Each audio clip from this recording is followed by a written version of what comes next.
Good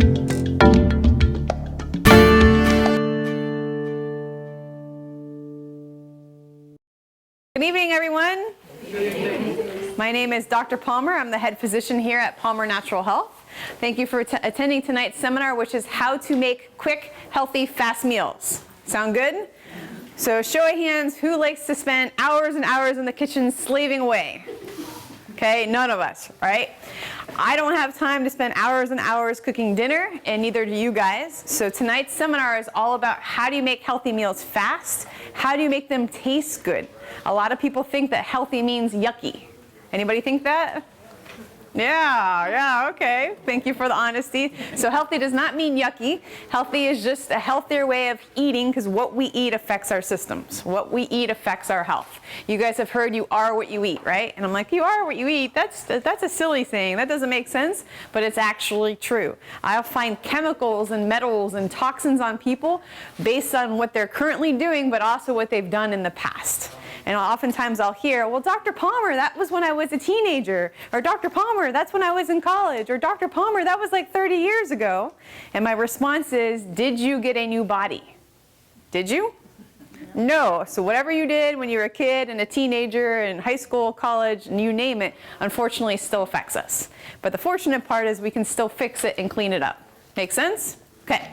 So first we're going to talk about tacos. Anybody like tacos? I love tacos. And the recipe that you have is terrifico tacos. What's terrifico mean? Terrific. So they're terrific tacos. The nice thing with these recipes is you can adapt them to whatever you like. So just because I like it doesn't mean that you may not like it, and that's okay. So everybody know those gross yellow hard shells that you get, and like as a kid my mom used to buy the taco kit, and it came in those, right, the yellow tacos, and some of you guys still might eat that. I totally ate them. What are those things made out of? Corn. What's the problem with corn? GMO. What's GMO? Genetically modified organism. It means that you can spray a plant with poison and the plant does not die because it's been genetically modified. There's cases in the hospitals that have increased cases of allergic sensitivities, people having allergy attacks where they can't breathe and their tongue swells, and they're major medical emergencies, and they're unexplained. Well, I'd like to say that some of these unexplained things could be because we're modifying our food in a way that the body cannot handle. The body doesn't know what to do with pesticides. The body doesn't know what to do with foreign bacteria in corn. Okay, so I urge you, if you're eating corn, you may decide to lessen that consumption or completely avoid it. So instead of corn, what could we use? Well, we have lots of things we can use. Tonight we're using romaine lettuce leaves. So the romaine is the one with the longer leaf. You just wash those in filtered water, and then you can use whatever kind of meat that you like. If you're a vegetarian and you don't eat meat, you can use a different mixture of nuts. So you can use beef, bison, turkey, ground chicken, whatever kind of ground meat that you want or shredded meat that you want. Okay, so typically I'm getting the meat going first. I'll put a dab, like a tablespoon of coconut oil in a saucepan. You put a dab of coconut oil in it. Why coconut oil? Because it has a high heat, meaning that the oil does not go rancid at the high heat. Okay? Some people are like, ew, I don't want my food to taste like coconut. It actually adds a nice taste to it. Some people hate it. Then you can use sesame seed oil, or there's other options. And a really fatty meat like a ground beef, you may not even need to put any oil down. You can just put the meat in and brown that up in the skillet by itself, because there's enough fat content in the meat so it won't stick to the pan. Okay, so you brown that up on medium heat. While your meat is browning, you're going to wash your romaine lettuce leaves. If you don't like romaine lettuce, you can use iceberg lettuce. What has more nutrition?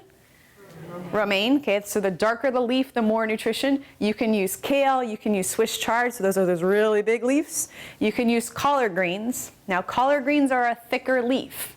They don't taste so great raw. You can totally eat them raw for the diehards in the group, but they do a little bit better if you steam them. So if you take a pan, like a saucepan, a bigger saucepan, something that you would do pasta in, and you put a colander in it and you steam them, they do well. Or if you're cooking, say, the ground beef, and the ground beef is cooked, you can put the collards on the top at the last minute, and there you save a pan, because I hate washing extra pans. Like, pan washing just is no fun. Okay, so whatever greens you have, you can make these tacos with. You fill them with whatever you like. You can put cut up tomatoes, you can put salsa, you can put avocado, you can put black olives, you can cut up red onions, whatever you like. My family really likes to make kind of like a little bar, and people get to pick and choose what they put on top of their tacos. And then with the romaine lettuce leaf, that spine of the lettuce is crunchy, so you're still getting like that taco crunch. If you want to make it not taco night, if you want to make it like burrito night, then you can use one of the other options and just roll it into a burrito. Pretty cool. So I gave you a taco recipe and a burrito recipe. How do you like them apples? So burgers, anybody like burgers? All right, so we have burgers made out of any kind of meat. And again, you can use the different types of leaves. So you can see that's a picture of Swiss chard. There's regular chard, which is just a green chard, and then they have what's called rainbow chard, and the spine is different colors. Okay, so the spine of that leaf could be red, it could be yellow, it could be like almost like a white. Some people like to take the leaf off the chard, so you just basically take the leaf and you rip it down. And you make the burger small. If you make this big old fat burger, you have to wait forever for it to cook. I'm hungry. I don't want to wait for it to cook. So I make my burgers little tiny burgers, and you can have more than one. They call them sliders. Okay? Whatever kind of meat, turkey, bison, buffalo is the same thing as bison, beef, you name it. You just put in a little patty, a little bit of sea salt as seasoning or whatever else you like to add. You cook them up, saute them in a skillet with some coconut oil, and then just like with the tacos, whatever toppings you like. I always try to have a vegetable with whatever I'm eating. So the nice thing is if you're making a burger with Swiss chard or you're making a burger with collards, you're gonna have a vegetable there already, but you'll probably still be hungry. So you can make sweet potato fries. So good. So you can take a sweet potato and cut it in fry shape, and you can broil them, or you can take them and cut them in little tiny circles, and you can stick them in the skillet and saute them in coconut oil. So that's pretty tasty. You can have steamed broccoli, you can have spinach, you can, I mean, whatever you like as a side. The one thing I do want to point out is ketchup. Ketchup has what in it? High fructose corn syrup. Okay, what's the problem with high fructose corn syrup? Corn. Yeah, it's made out of corn, so you're exactly right. And what else is the problem? Your body can't digest it properly. That is correct. And there's a nasty metal in it. And what metal is that? Mercury. So ketchup has high fructose corn syrup. So if you go to a restaurant and you see the big bottle of Heinz, if you read the label, it'll say corn syrup. And that has the finishing process of corn syrup may have mercury in it. Okay? So there are organic ketchups out there. Unfortunately, the organic ketchups tend to have evaporated cane juice, which is what? Sugar. So what could you use instead? You can just slice up regular tomatoes. If your kids are going to have a hissy fit about that, you can use marinara sauce. Okay? And they may notice or they may not notice. Mustards, organic mustards, are much easier to find, and they very rarely have fillers in them, like the evaporated cane juice and the high fructose corn syrup and that kind of thing. All right, anybody like spaghetti? Okay, what's the problem with regular spaghetti? Wheat. White flour, yes. So white flour or wheat. White flour has been known to cause diabetes. Why is white flour white? It's bleached. So chlorine in your system does bad things to the pancreas. It does bad things to the thyroid gland. Okay. So if the regular stuff tastes so good but isn't so good for you, we have options. Okay. So this is mung bean fettuccine. Where can you find this? You can find this at the local health food store. Mung beans are very high in protein, so you're going to get more protein from this kind of noodle than you are from regular pasta. If you have higher protein, you're going to feel more fulfilled. You're going to be able to think better. Okay? How do you cook this? You cook it like regular pasta. But the trick with these kind of noodles is you want to make sure you drain it. Okay, so you cook it to your desired consistency, and then you're going to drain it and you're going to put it in with whatever sauce. I cheat because I don't have time for real sauce. I like this company. They make some decent sauces. You want to make sure that the sauce does not have, this is Monte Bene, M-O-N-T-B-E-N-E. So I found this at different local health food stores like Whole Foods, Chamberlain's. Every now and then you can find it at Publix. Okay. And the nice thing about this is the ingredients are very clear. Like if you read the label, it says tomatoes, onions, extra virgin olive oil, salt, basil, white pepper, black pepper. That's it. Like nothing weird on the label. When you read a label and it's got weird stuff on it, you put it down. This is organic black bean pasta. The people that do eat it really like it. Okay, but if you have a tendency to be gassy, do not eat this pasta. Okay, so that's my warning to you.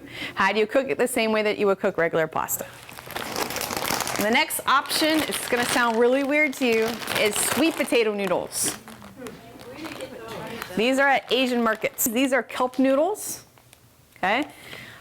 So these are controversial right now. I do not recommend these, but some people like them. The reason being is, unfortunately, the radiation from Japan is getting to California. Why I'm telling you is you do not want to have seafood or products that are made in Japan, and you don't want to eat seafood off the West Coast.